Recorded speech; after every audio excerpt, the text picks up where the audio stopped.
Hey everyone.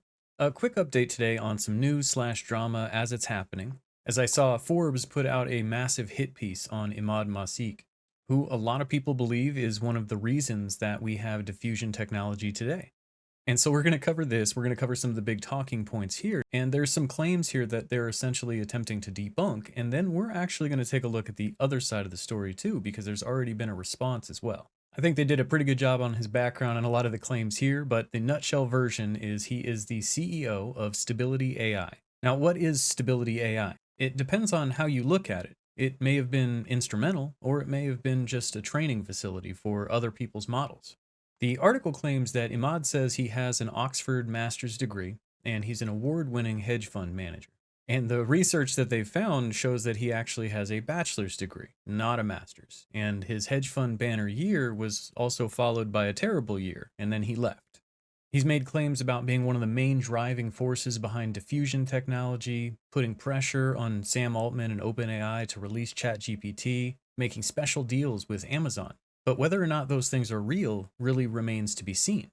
Now, aside from what's in the article, when we covered the drama that took place between Novel AI and Automatic 1111 and the leadership at the time of Stability AI, which was mainly Imad and a number of vice presidents who are no longer there, there's been a lot of turnaround at the company. Christian Cantrell gets mentioned here by name, and he was one of the guys behind Adobe. And he actually still says some really nice stuff about Stability. But Daniel Jeffries, who is another vice president who's no longer with the company, I wasn't able to find much about him. And last I looked, he was the CIO maybe about 6 months ago. But truth can be a very relative thing, and say what you will, but Imad knows how to speak to people. He's given a lot of great speeches and a lot of interviews where he's talked about the future of AI, and he's done really well in that regard. And a lot of the things he said has caused his company to have a massive valuation where he's gotten a lot of money donated to him in the past. An example here in the article they talked about was a deal he said he made with Amazon to get a reduced discount, which is something that's kind of unheard of in the industry. And apparently, when Forbes dug in, Amazon basically reiterated that they have the same deal with everyone else. And so there wasn't really a special partnership to speak of. And the picture that's painted here by Forbes is basically by making these exaggerated claims, these wild claims, it gave him bigger value in a lot of investors' eyes and maybe allowed him to get additional money or build a different brand than he would have otherwise. Not to nitpick on the degree, and I don't think degrees necessarily distinguish people or make them necessarily smarter, but when they reached out to Oxford, Oxford basically explained that you could get a graduate level degree apparently without getting graduate level coursework. You can apply to get something called an Oxford MA, and that is apparently what he had decided to do. But following his career from after Oxford, he went into finance, joins a hedge fund around about 2017, and apparently he'd even told Forbes that he'd won an award for restructuring the struggling firm. But the co-founder, Damien Hoff, clarified that he didn't pull the trigger on the actual investments. And basically goes from there into abandoned startups, some crypto project based on the Quran. So Stability comes from 2019 as an AI-powered data hub, and global agencies would use it to make decisions about COVID-19. But the project, you never heard of it because that got scrapped. That never happened. From there, they decide to build a network of vending machine refrigerators. I mean, just they're all over the place. A line of emotional support dog NFTs. Snoop Dogg was apparently on board for that. Forbes was unable to get a comment from Snoop Dogg himself, but he did clearly have a big interest in AI. And he sets his work and his money to turn his company into a gigantic supercomputer. That's what he tells everyone, and that's what he actually does. He gets with NVIDIA and puts together a room full of these A100s. All right, but fast forward to June of 2022, and you've got a company called Stability, and you've got a group of German developers who have developed a technology called latent diffusion. There was also a smaller startup in New York called Runway at the time, and they trained it just using a few dozen NVIDIA GPUs. Now, if you're Imad, who's got a gigantic supercomputer of A100s, and you have a purpose now, and so when it seemed like latent diffusion and diffusion technology just kind of sprang up out of nowhere, this is where something like that can happen. But I guess in the process, latent diffusion became stable diffusion, and Imad, and they describe he put himself into the public eye at this point as the chief evangelist for what he called the most popular open source software ever. Well, you've got some anonymous claims from some former employees and things like that.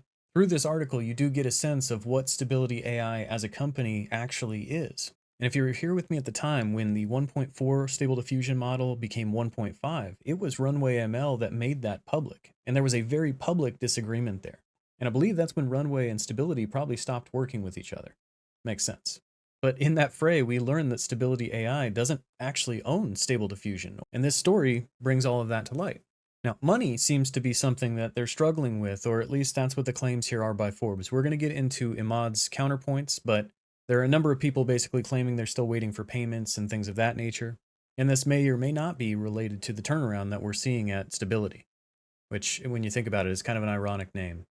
We could talk about the copyright lawsuits and things like that that they're up against as well. We could talk about the open letter that Emad was part of and said, hey, let's stop AI development for 6 months. I do want to point out something that Forbes did here is that they claimed something about him saying that he had a treatment for autism that he discovered, and we're going to touch on that in a minute as well. Let's take a look at Emad's side of the story. So over on Emad's blog, and this is where Emad blogs, he wanted to post this and sent this apparently to his company. This is a memo/blog. And like everything else, I'm going to link it in the description for you as well so you can check out the whole thing. But he does leap right into a bullet list of each of the individual points. He makes very clear, direct counterpoints to a lot of the assertions against him here. So I will commend him for that. You know, as far as the Oxford degree, again, I don't really care all that much. It's a weird way of saying I don't actually have a master's or I didn't earn the master's, but whatever. I don't care. Hedge fund work, how you made millions and millions of dollars, whether or not you did it through hedge funds, I don't think that's really that important either. I think what matters is a lot of the claims that were made about stable diffusion and diffusion technology. I will say that while this is true, I feel like they've had to make that because of the different issues that have taken place with Runway and the 1.4, 1.5 model. I would question, why is it called stable diffusion in the first place? Why couldn't we just call it latent diffusion like it was originally called? You know, I don't think the rebranding as stable did anything for it other than associate it with the name stability. I don't know whether or not this is true, but this is obviously a number that could change at any time. And with a company that's proven as unstable as stability, that number could change drastically at any time.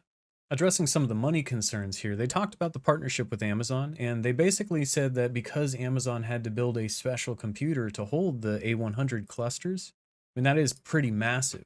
What he was referring to was that being a special deal. I mean, whether or not you call your contract a strategic business alliance or not, it's just a contract. That's all it is. I mean, if you had payment issues going back and forth between Amazon and yourself, I don't really care about that. But what I do care about would be impacted employees. It looks like there were missed payments, but that has gone away. But this is the section I was looking forward to because it's been interesting to see the roster change as some of these big names have come and gone from stability. And unfortunately, this doesn't really talk much about why people have left. It just talks about continuing to improve and trying to reduce that number, which is always a good goal. It looks like there were even further financial issues that were settled towards the end of 2022 by a newer and experienced finance team, so it looks like more growing pains, more company turnaround. And I don't think Emad's been shy at all about talking about getting investment and further money coming in. That's been a goal of his for a long while. And when it came to the autism section, I wanted to clarify here that it looks like Emad has been doing some research on his own to help, from what I understand to be his son has autism. His statement is that he is very serious about this. He's going to be putting details out once he gets forward with this period, so it looks like that's yet to come. So yeah, of course, this is worded like a corporate memo because it is a corporate memo. And Stability AI is a company. It always has been. It always has been focused on trying to find a way to one day monetize this and turn it around to make money. But that's not to say that Stability AI was not instrumental in getting latent diffusion into the hands of the public. I think it'd be way too early to assume that Stability AI and that room full of A100s has completely outlived its usefulness. But it looks like this back and forth has given us some history and maybe even some clarity on where some of this technology came from, how it came to be. And while stories like these never give you an idea of where this is going, it definitely shows you that it's going to be a wild ride. So stay tuned and we'll keep an eye out. But thanks for joining me on this one today. Your thoughts, your comments, questions, anything like that, please feel free to drop it in the comments below. And as always, thanks for watching.